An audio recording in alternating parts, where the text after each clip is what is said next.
কিন্তু আপনি কি বলতে পারবেন এই কেক শব্দটা এলো কোথা থেকে, আর বড়দিনে কেক খাওয়াই বা হয় কেন?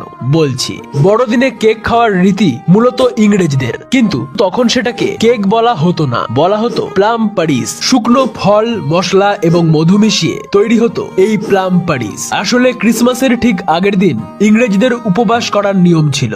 বড়দিনের ঠিক আগে ইংরেজরা এই উপোস ভাঙতেন পারিস খেয়ে। অনেকক্ষণ খালি পেটে থাকার পর ভারী খাবার খেলে শরীর খারাপ হতে পারে, আর তাই জন্য এই পারিস খাওয়ার আয়োজন। পরবর্তীকালে ধীরে ধীরে এটি কেকের রূপ লাভ করে, আর এই কেক শব্দটির উৎপত্তির পিছনে রয়েছে একদল ডাকাতের হাত। কেক শব্দটি এসেছে স্ক্যান্ডিনেভিয়ান শব্দ কাকা থেকে। স্ক্যান্ডিনেভিয়ার এক ডাকাত দলের নাম ছিল ভাইকিং, এবং তারাই প্রথম এই কাকা শব্দের প্রচলন ঘটায়। সুইডিশ ভাষায় এই কাকা শব্দের অর্থ জমাট বাঁধা মিষ্টি, আর এই কাকা থেকে পরবর্তীকালে চলে আসে বহুল প্রচলিত শব্দ কেক।